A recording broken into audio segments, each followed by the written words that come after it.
우크라이나 전쟁이 장기전으로 돌입함에 따라 세계 2위 군사강국 러시아의 밑바닥이 여실히 드러나고 있습니다. 일례로 세계 최대 공수군 VDV가 연이어 참패하면서 러시아 공수군이 그저 숫자만 많았을 뿐 현대전을 수행할 능력이 없다는 사실이 밝혀졌는데요. 반면 러시아를 상대하는 우크라이나의 공수부대는 적은 숫자에도 불구하고 엄청난 능력을 가졌음을 입증했습니다. 동해 번쩍 서해 번쩍 각지에서 나타나 뛰어난 실력으로 적들을 압도하면서 그동안 숨겨져 있던 능력이 전 세계에 알려진 것인데요. 이에 많은 이들이 우크라이나군이 거둔 뜻밖의 성과에 굉장히 놀랍다는 반응을 보이고 있습니다. 그런데 사실 이는 굉장히 당연한 결과입니다. 우크라이나군은 지난 2014년 크림 분쟁과 돈바스 내전에서 러시아군에게 참패한 뒤 절치부심하며 군을 개편했습니다. 가장 먼저 전투복을 서방과 비슷한 패턴으로 교체하면서 군대의 가장 기본인 전투복으로부터 시작해 자신들의 정체성을 확립했고, 이후 2020년에는 계급도 서방식으로 개편해 소련군과 이별했습니다. 우크라이나군의 편제를 나토식 편제로 바꾸고 미국과 적극적으로 교류한 것인데요. 또한 2015년부터 서부 리비우에 국제평화유지 및 안보센터를 건설하고 미군과 캐나다군 같은 서방 국가의 베테랑 군인들과 교류하며 병사들을 훈련시켰습니다. 이 덕에 우크라이나군은 러시아에 패한 약소군에서 작지만 강한 군대로 탈바꿈했는데요. 이를 잘 보여준 사례가 바로 얼마 전 있었던 벨고로드 저유고 습격 사건입니다. 지난 4월 1일 새벽 우크라이나 동부 대도시 하르키우와 인접한 러시아의 도시 벨고로드에서 거대한 굉음이 일어났습니다. 무려 10만 1000배럴, 리터로는 1600만 리터에 달하는 막대한 양의 정제유가 담겨있던 유류고가 폭발한 것인데요. 그런데 더 놀라운 것은 이 폭발이 다름 아닌 우크라이나 공격 헬기 편대의 기습 공격으로 일어났다는 것입니다. 우크라이나군이 소련제 공격 헬기인 미-24 하인드드기를 이용해 벨고로드의 석유 저장 시설에 로켓 공격을 가한 뒤 유유하게 전쟁을 이탈한 것이죠. 이 사실이 알려지자 한때 전 세계가 들썩였습니다. 세계 최강이라고 자부하던 러시아의 방공 무기들은 침묵했고 상대적으로 열악한 우크라이나 헬기가 러시아에 치명타를 입혔기 때문입니다. 이 때문에 현지 러시아인들이 다음날까지 공포에 떨었습니다. 아침이 밝은 뒤에야 겨우 진정할 수 있었는데요. 하지만 이렇게 한번 위기감을 느낀 러시아 주민들 사이에서 러시아 정부를 의심하는 이야기가 나오기 시작했습니다. 그동안 러시아의 선전선동을 믿던 사람들조차 왜 우크라이나 공군이 살아있으며 자신들의 방공망은 뭘 하고 있는지 의심을 하게 된 것입니다. 이는 상식적으로도 말이 안 되는 일입니다. 러시아의 방공망이 정상이었다면 절대 일어날 수 없었던 일이기 때문인데요. 당장 우크라이나군이 이동한 거리부터 말이 안 됩니다. 사건이 일어난 벨고로드는 헬기 편대가 이륙한 것으로 추정되는 우크라이나의 하르키우에서 무려 70km나 떨어져 있습니다. 심지어 두 도시 사이에는 평야밖에 없습니다. 또 여기서 더욱 충격적인 것은 벨고로드를 공격한 헬기가 첨단의 최신의 헬기도 아니고 러시아산 구식 헬기였습니다. 이런 구식 헬기로 러시아의 방공망을 돌파해 기습 공격을 가했다는 것은 상식적으로 납득하기 어렵습니다. 즉 러시아 정부가 발표한 것처럼 러시아 방공망이 제대로 작동했다면 우크라이나에서 이륙한 헬기들이 바로 포착됐어야 했는데요. 그런데 러시아는 기본적인 탐색도 되지 않았습니다. 사건의 전황을 파악한 결과 여기서 놀라운 사실이 하나 밝혀졌는데, 당시 러시아의 방공망은 제대로 작동했다는 것입니다. 사실 우크라이나의 이번 공습은 목숨을 건 작전이었습니다. 앞에서 언급한 것처럼 우크라이나는 국토의 대부분이 평야지대에서 헬리콥터가 회피하거나 은폐할 수단이 거의 없기 때문에 방공망을 피하기가 매우 어렵습니다. 이를 해결하기 위해 우크라이나는 목숨을 건 초저공 비행 훈련을 실시했습니다. 지난 2021년 3월에 우크라이나군이 공개한 훈련 영상을 보시면 헬리콥터가 지면에서 불과 수십 미터밖에 안 되는 낮은 고도에서 비행하는 장면을 볼 수 있습니다. 이렇게 비행하면 방공 레이더에 전혀 포착되지 않아 방공망을 무력화할 수 있는데요. 대신 주변 지형 지물에 의한 위협이 커지기 때문에 추락이나 돌풍에 의한 실속이 높아져 헬기 조종사는 말 그대로 목숨을 건 훈련을 실시하는 것입니다. 이 때문에 우크라이나 헬기 조종사들은 높은 수준의 훈련과 대담함이 필요합니다. 그러니까 이번 작전은 우크라이나군의 피땀 어린 목숨을 건 훈련의 결과였다는 것입니다. 장기화된 전장에서 우연은 없습니다. 우연처럼 보이는 숨겨진 실력만 있을 뿐입니다.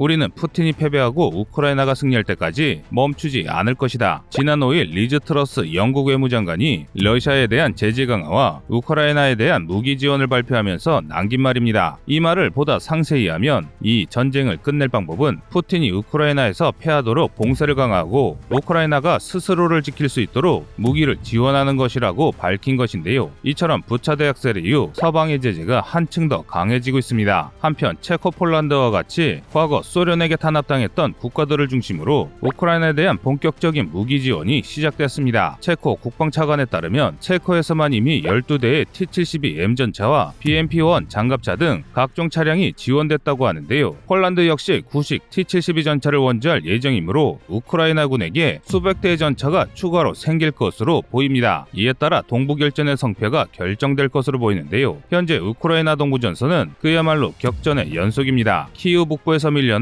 러시아군이 동부로 전력을 집중하자 우크라이나 역시 총력을 기울여 방어에 나서면서 양측의 전력이 전부 집중되고 있기 때문인데요. 이로 인해 지난 수주간 버텨오던 우크라이나의 북동부 거점 도시 이지움이 함락됐고 마리우폴 역시 사실상 함락됐습니다. 특히 마리우폴 수비대의 경우 아직 시내 중심지에서 저항을 이어나가고 있으나 이제는 시외각에서 이동하는 러시아군을 견제할 수 없는 상황입니다. 다만 러시아군이 마리우폴을 완전히 장악한 것은 분명히 아닌데요. 반면 러시아는 거짓 선전 활동이 들통나버렸습니다. 얼마 전 러시아군이 항복을 받아냈다는 우크라이나 해병대가 조작임이 드러나기도 했습니다. 수일 전 러시아는 마리우폴을 수비하던 해병대대 200여 명의 항복을 받아냈다며 항복한 장병들의 영상을 올렸습니다. 하지만 얼마 지나지 않아 마리우폴을 사수하던 해병 503대대에게 반박당했는데요. 자신들은 아직 저항 중이며 해당 부대는 수주 전 점령된 마리우폴 인근의 베르단스크를 지키던 501대대라는 것입니다. 실제로 이 해병대가 방어 중인 마리우폴 서쪽 시가지에서 교전이 계속 관측되고 있습니다. 한마디로 러시아가 뻥을 치다 제대로 걸린 것이죠. 이것으로 증명되는 게 하나 있습니다. 바로 전쟁 개시 40일이 넘도록 여단급 병력이 방어 중인 도시를 완전히 점령하지 못한 러시아군의 무능력함으로 인한 졸전을 감추고 싶은 것입니다. 그러나 러시아군이 아무리 자신들의 무능을 감추려 한다고 해도 이미 감출 수 있는 한계를 벗어났습니다. 우크라이나군이 이를 증명하는 영상을 올렸는데요. 지금 보시는 영상은 이동 중인 러시아군을 시가지에서 기습한 우크라이나군의 모습입니다. 우크라이나군으로 구성된 단 한 대 차량과 보병 수십이 10여 대의 전차와 장갑차로 구성된 러시아군을 맹렬히 공격하는데요. 그런데 러시아군의 대응이 과간입니다. 우크라이나군의 정확한 위치를 찾지 못해 엉뚱한 방향으로 사격을 하는 건 당연하고 우크라이나군의 규모를 파악하지도 못합니다. 또 이곳은 작은 촌락이어서 전차 몇 대만 우회하면 바로 반격이 가능함에도 불구하고 서둘러 전쟁에서 벗어나기 위해 도로를 따라 전진만 합니다. 더 황당한 건 우크라이나군의 공격을 벗어난 기갑부대들이 다시 차분하게 상황을 파악해 아군을 지원하는 게 아니라 동료들을 내팽개치고 주랭랑을 친다는 것인데요. 이런 모습을 보면 어디 무명의 산적대도 러시아군보다 의리가 있을 것 같습니다. 이처럼 지금 우크라이나 전쟁은 용맹한 소수의 우크라이나군이 사기가 바닥을 치는 러시아군에게 끊임없이 소모를 강요하는 진흙탕 전쟁이 되고 있습니다. 하지만 그럼에도 불구하고 러시아는 전쟁을 멈출 생각이 없어 보입니다. 오히려 총력전을 위해 국민들에게 선전선동을 이어가고 있는데요.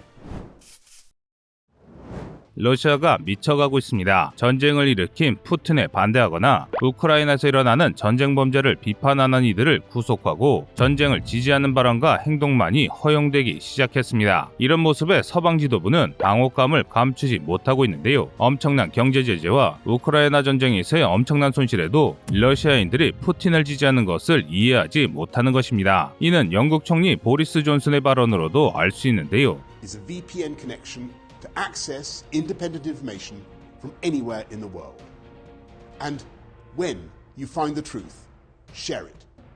지금 보신 영상은 VPN을 이용해 진짜 정보를 접하고 이를 이웃과 공유하는 존슨 총리의 설득인데요. 러시아인들이 자발적으로 푸틴을 돕는 것이 아니라고 믿고 선전에 속지 말라는 내용입니다. 하지만 지금 러시아의 상황을 고려할 때 보리스 존슨 총리에게 동의하는 이들의 숫자는 그리 많지 않습니다. 사실 수년 전부터 러시아에서는 소위 군사교육 열풍이 불었습니다. 아이들에게 군사교육을 통해 애국심을 기르자는 정부의 선전을 국민이 고지곳대로 받아들인 것입니다. 있습니다. 그 결과물이 바로 어린이 군사 조직 우나르미아인데요. 우나르미아는 8에서 16세 소녀들에게 러시아 민족주의와 군사교육 그리고 푸틴에 대한 충성을 교육합니다. 이를 통해 푸틴 정부에 자발적으로 충성하고 전쟁을 지지하도록 하는 것인데요. 한마디로 나치 유겐트와 다를 바 없는 조직으로 자식을 전장으로 내보내는 게 당연시되는 것이 현재 러시아라는 것입니다. 물론 모든 러시아인들이 그런 것은 아닙니다. 많은 러시아인들이 그 중에서도 해외 정보를 접할 수 있는 IT 기술자들이 러시아의 실상을 깨닫고 정부에 반대하고 있습니다. 하지만 이들은 힘이 없고 결정적으로 수가 너무 적습니다. 그래서 지난 한 달 동안 무려 7만 명의 전문 기술자들이 러시아를 떠났습니다. 광기에 사로잡힌 러시아를 바꿀 수 없으니 조국을 등지고 해외로 탈출하는 것인데요. 이에 따라 러시아 내에서는 푸틴의 열성 지지자와 극우 민족주의자들만 남아 푸틴을 지지하는 세력은 날이 갈수록 힘이 강해지고 있습니다. 그런데 이들이 미쳐 날뛰는 것과 별개로 러시아군의 상태는 영 좋지 못합니다. 현재 러시아군은 심각한 장비 부족을 겪고 있습니다. 일선에서 사용하던 첨단 장비 중 상당수가 무리한 키이우 진격과 우회 작전으로 상실된 데다 1만 대에 달하던 치장 물자 중 상당수가 작동하지 않는 폐물이라는 사실이 뒤늦게 밝혀졌습니다. 이 때문에 2성급 병력인 돈바스 반군들에게는 2차 대전에서 사용하던 모신나강 소총과 소련 제철모, 심지어 맥신 기관총 등 온갖 고물들이 지급되고 있는데요. 그런데 여기서 더 황당한 것은 이 치장 물자가 그나마 관리가 잘 된 편에 속한다는 것입니다. 즉 과거 구소련 때 정비한 50년도 더 된 치장 물자가 온전하고 막대한 돈을 들여 개발한 러시아의 최종 병기는 불량품이 돼버린 것입니다. 그만큼 러시아군의 비리와 부패는 상상을 초월합니다. 또한 병사들에게 지급된 보조도구들의 상태는 최악이라고 말하기도 민망할 정도인데요. 지금 보시는 사진은 우크라이나군이 러시아군으로부터 노획한 응급키트입니다. 일단 겉보기부터 이게 과연 쓸 수 있는 도구인가 싶은데요. 그런데 속은 더 심합니다. 썩은 붕대 몇 개와 자동차 배기구라도 닦은 듯한 때투성이 수건 그리고 오염된 지열대 등 정상적인 물품이 없습니다. 러시아 국내가 아무리 전쟁의 광기에 휩싸인들 전방이 이래서야 러시아가 전쟁에서 이길 것 같지는 않습니다. 반면 우크라이나군은 부족한 장비에도 엄청난 성과를 거두고 있습니다. 이 영상도 그중 하나인데요. 보병이 무려 대전차 미사일을 조종해 러시아의 공격 헬기 KA-51을 격추시킨 장면입니다. 무조건 죽을 수밖에 없는 상황임에도 미사일을 지그재그로 조종해 정확히 명중시키는 장면에 감탄할 수밖에 없습니다. 그런데 놀랍게도 이런 장면이 전장 곳곳에서 발견되고 있습니다. 즉 지금의 우크라이나군은 한 발이라도 빗나가면 자신이 죽을 수도 있는 전장에 목숨을 다 바쳐 전투에 임하고 있는 것입니다. 이대로라면 러시아군이 100만 명으로 늘어난들 우크라이나를 꺾을 수 없을 것입니다. 파괴된 호소토멜과 보로디안카시의 모습 보내드리며 오늘 보도 마치겠습니다.